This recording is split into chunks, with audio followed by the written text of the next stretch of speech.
Sam Darnold was one of the most highly sought-after players in the entire 2018 NFL Draft. He was selected over players like Lamar Jackson, Josh Allen, Fred Warner, and Minkah Fitzpatrick, and while that might seem silly now, nobody knew what was in store back then. Now, despite all the hype he had coming into the league, he almost played himself out a little over 5 seasons into his NFL career. But you wouldn't know it by watching him on the Vikings in this current 2024 season. I mean, he looks like a completely different player than we have ever seen in the past. Darnold looks, throws it, caught! Darnold again with time, into the end zone, caught, touchdown! I would have thought all you were crazy if you would have told me that we're going to be making a video covering the revival of Sam Darnold in the 2024 season, but here we are. With Sam Darnold dominating so far in this 2024 season, you might think to yourself, I'd love to see this guy play in person instead of just on TV, or maybe you want to get out of the house with some friends, just go see another one of your favorite teams, whether it's the MLB, NHL, or NBA, it doesn't matter because today's sponsor has you covered, it's SeatGeek. I just recently used SeatGeek to go to the Eagles Monday night game against the Falcons where we choked away the lead with under a minute left, absolutely amazing stuff. But the seats were great thanks to their easy to read maps telling which seats are good deals and which ones aren't so much. Dark green dots are what you want to focus on for the great deals, while the red dots aren't the best prices for that location. Everybody can use my new code FANTASYPHENOMS10 for 10% off any tickets on SeatGeek, whether you're a new customer or not. Pull out your phone and download the SeatGeek app, or go on SeatGeek.com and use code FANTASYPHENOMS10 for 10% off any tickets. Huge thanks to SeatGeek for sponsoring today's video. Sam Darnold was born on June 5th, 1997 in Dana Point, California to Chris and Michael Darnold. Both his parents were extremely talented athletes, with his father playing offensive lineman at the University of Redlands, while his mom was a volleyball player at Long Beach City College. Growing up, Sam was encouraged to pursue any sport that he so desired. For some time, it actually appeared that his true calling was going to be basketball. After dropping baseball following his freshman year at San Clemente High School, he focused on basketball and football. On the basketball court, he was named the South Coast League's most valuable player 2 times, averaging 14.8 points, 9.1 rebounds, 3.2 assists, and 2.3 steals per game those seasons. His high school basketball coach saw something very special in him and believed that he was capable of playing basketball for a Pac-12 school. Along with this, there were some very distinct skills that clearly carried over from the football field for Darnold. Most notably, the ability to throw full court passes more accurately than any player that he'd ever coached before. Interestingly, Darnold began his high school football career playing on both sides of the ball, wide receiver on offense and linebacker on defense. But he got an opportunity that went on to change his life in his sophomore year. After San Clemente's starting quarterback went down with an injury, Darnold took over the starting spot and never looked back. After a promising sophomore season, he suffered a foot injury that kept him sidelined for the majority of his junior year. Despite this, he came back better than ever in his senior season, leading the team to the CIF Southern Section Southwest Division Championship game. While his team came up just short, this in part was due to Darnold being forced to leave the game early with a concussion. While his high school career ended on a sad note, Darnold still posted very impressive stats in his senior season, throwing for 2,985 yards and 39 touchdowns, while also picking up an additional 785 yards and 13 touchdowns on the ground. After an elite senior season, Darnold was one of the most sought-after recruits in the entire class of 2015. ESPN gave him a 4-star rating, along with ranking him as the 8th best quarterback in the class, along with being the 115th best recruit overall. As a result of this, he was receiving attention from big schools. He received offers from Oregon, Tennessee, Utah, and USC. He ultimately decided to remain in his home state of California and become a USC Trojan. Interestingly, despite being a 4-star recruit at quarterback, USC defensive coordinator Justin Wilcox did everything in his power to get Darnold to switch over to the linebacker position. This was the position that he started his high school career at, but Darnold knew the talent that he possessed at quarterback and decided to prove himself. USC had a loaded QB room at the time, led by future 3rd-round pick Cody Kessler. As a result of this, Darnold wound up being redshirted in what would have been his freshman season. Even after sacrificing a year due to being redshirted, he still had to wait even longer before getting a chance to start at quarterback for his dream school. In the 2016 season, Max Brown began the season as the team's starter. Fortunately for Darnold, though, this ended up being a failed experiment, with Brown leading the team to a measly 1-2 record in the first 3 games of the season. In his debut as the team's starter, the Trojans faced off against a Utah team that was ranked 24th in the country. Now, he didn't blow away anybody in this matchup, but for a debut, it was not a bad performance by any means. He threw for 253 yards while picking up an additional 41 yards and a touchdown on the ground. USC came up just a bit short of a win, barely falling by a final score of 31-27. But this loss, in what would have been a storybook debut for the hometown kid, lit a fire under him, and he looked like an extremely different player through the remainder of the season. He refused to be defeated again, and the Trojans did not lose another game for the remainder of the 2016 season. To pull this off, they were forced to take down 21st ranked Colorado, 4th ranked Washington, and 5th ranked Penn State. This win over Washington was arguably the most impressive of the entire season. Not only did USC come into the game as huge underdogs, they also had to win this one on the road. While this was a roller coaster of a game for Darnold, throwing 2 touchdowns but also throwing 2 interceptions, USC came out on top by a final score of 26-13. This game put him on the map, one of the most promising young talents at the quarterback position in all of college football. USC went on to finish their 2016 campaign against Penn State in the Rose Bowl. This was more or less a home game for the Trojans, with the game taking place roughly 15 miles away from their home stadium. Despite this, they faced a very tough opponent in the Nittany Lions, who at the time had a star running back by the name of Saquon Barkley and a great receiver you might recognize by the name of Chris Godwin. This game wound up being a shootout, with both sides combining for 101 points. It came down to the wire, but Darnold reached a new level in this game, came up clutch. It was by far his best performance of the season, and it came on one of the biggest stages. He looked far more like a seasoned vet than someone who was coming off the bench at the beginning of the year. By the end of this game, he had totaled an impressive 453 yards and 5 touchdowns through the air, while only throwing 1 interception on his 53 pass attempts. USC narrowly came out on top by a final score of 52-49, and if the game against Washington didn't put Darnold on everybody's radar, this coming out party in the Rose Bowl certainly did. He finished the season throwing for 3,086 yards, 31 touchdowns, and 9 interceptions, while picking up an additional 250 yards and 2 touchdowns on the ground. Heading into his redshirt sophomore year at USC, the hype for Darnold was at an all-time high. He came out of nowhere the previous season to become one of the top quarterbacks in all of college football. Many projected with Darnold at the helm, USC was going to be one of the toughest teams to beat, and they entered the season as the 4th ranked team in the country. While they had a cakewalk in week number 1 to open up the season against Western Michigan, Darnold greatly struggled, failing to find the end zone through the air and being picked off 2 times.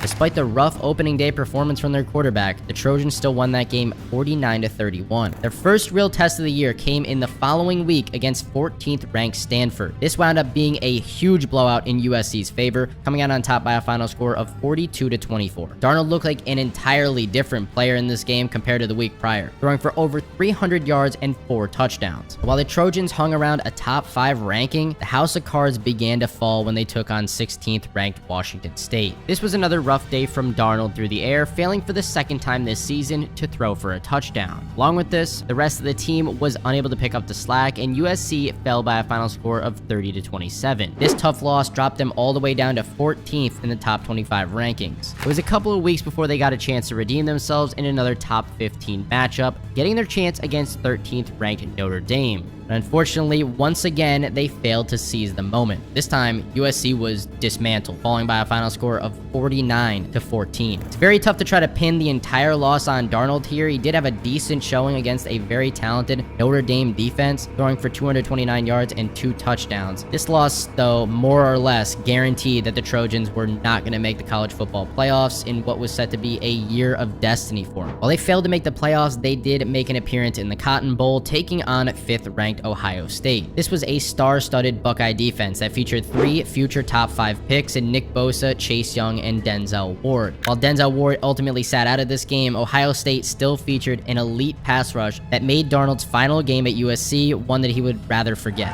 Design rollout for Darnold, behind Burnett.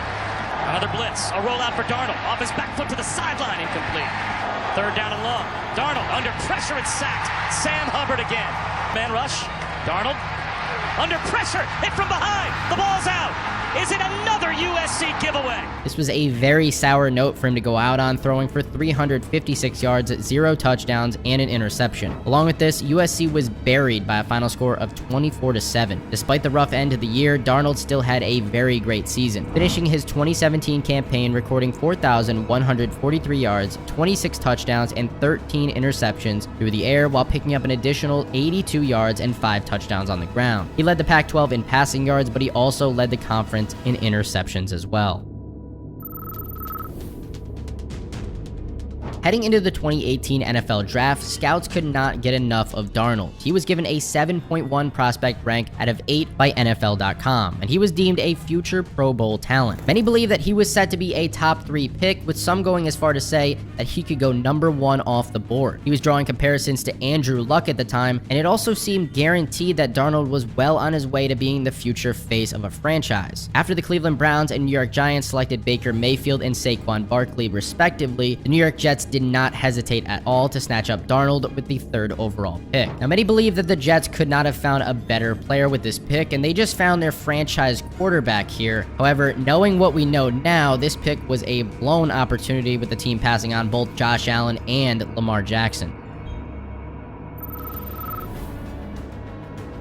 Darnold's NFL debut took place in week number 1 when the Jets took on the Lions. This game was a solid start for Darnold, throwing for 198 yards, 2 touchdowns, and 1 interception. He looked like the real deal right out of the gates, and the Jets won by a huge margin, coming out on top by a final score of 48-17. But with it only being his rookie year, there was bound to be some ups and downs. Following an impressive debut, he came right back down to earth in the next 2 games against the Dolphins and the Browns. Over this 2-game stretch, Darnold was only able to find the end zone once through the air, while throwing 2 interceptions in each game. Airs it out, downfield, pass is picked. This continued to be an up and down season throughout the first half of the year, before he eventually hit rock bottom in week 9 when New York took on Miami for the 2nd time. This was one of the worst games of Darnold's entire career at any level. A throw on first down, taking a deep shot for Curse, and it's nearly intercepted. Darnold on a slant, almost intercepted. Darnold to Curse, he dropped it. He had no answer for the Dolphins defense in this one, and his offensive line was not doing him any favors. He was sacked 4 times in this game. Darnold in trouble. Darnold is sacked. Darnold going to go in trouble, and he's going down. Was only able to complete 53.9% of his pass attempts, failed to throw for a touchdown, and was picked off 4 times. Is coming. Darnold steps up, picked off. McDonald on the run.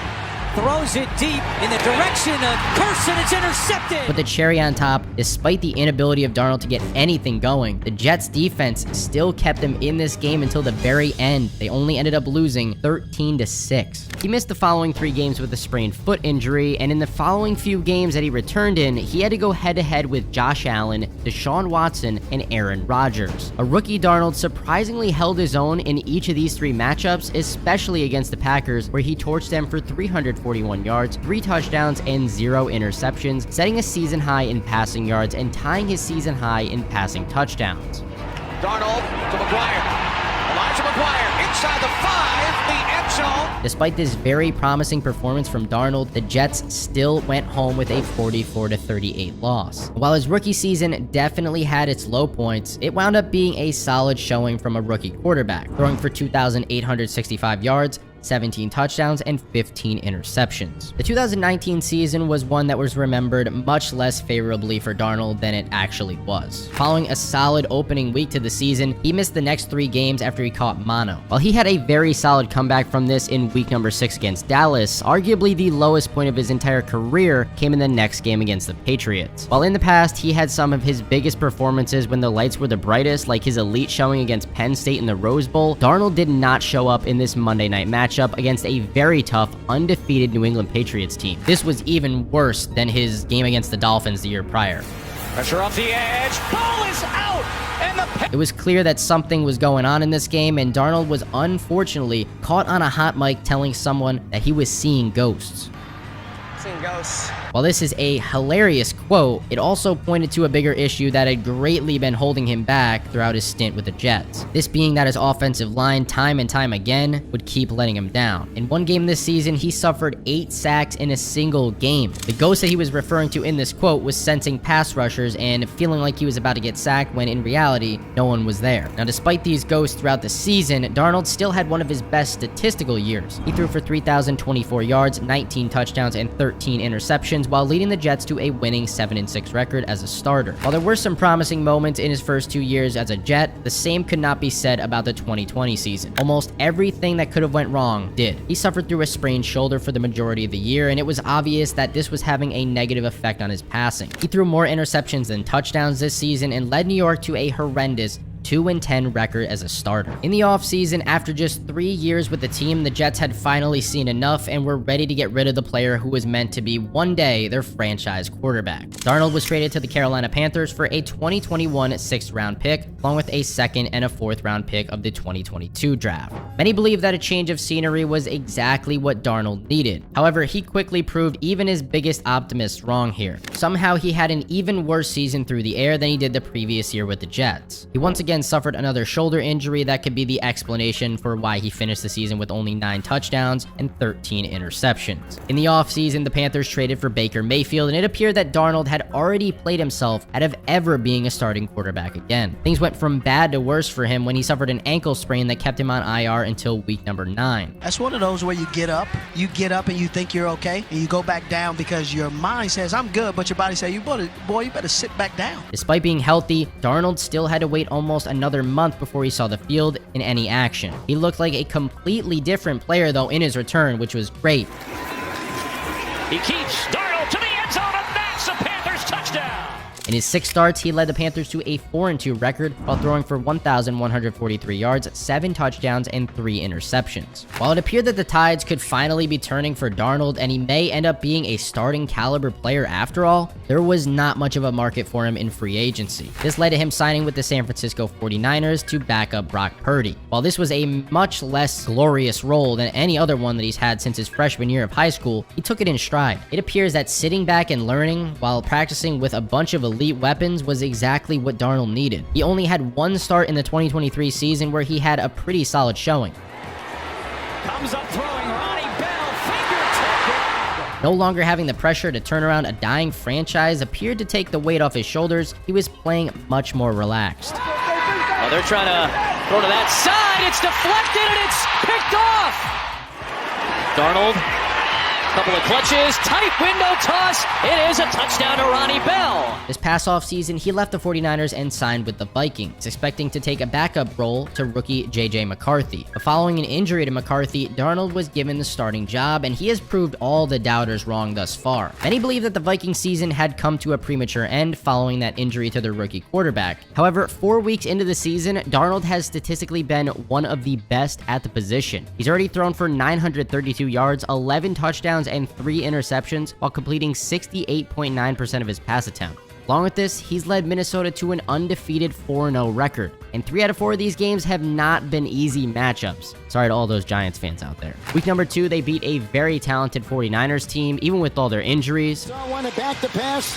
Darnold long. Oh, he caught it. Naylor caught it. Week number 3, they dismantled what I thought was a very good Texans team, 34-7. Then in week 4, they beat a solid all-around Packers team, 31-29. If he is able to keep up this level of play for the remainder of the season, Darnold has likely found himself a new home with the Vikings. Now, these elite performances from Darnold week after week so far have been coming out of seemingly nowhere. Even his biggest supporters probably couldn't have seen this one coming. Currently leads the entire league in passing touchdowns, and the Vikings offense has not missed a beat after replacing Kirk Cousins last year. It's going to be very interesting to see if they can keep this up throughout the remainder of the year. However, if they can, Minnesota could be an extremely dangerous team this year. Some are even calling Darnold a dark horse candidate for MVP. Also, for all my fantasy football guys out there, Justin Jefferson has been killing it, and all the haters out there during the offseason said that with Darnold at quarterback, Jetta was going to fall off. Well, look at where we are now. The Vikings defense also looks much improved this season to go along with it. I am very curious to see how this is going to play out for Minnesota heading into the rest of the year. Let me know in the comment section down below right now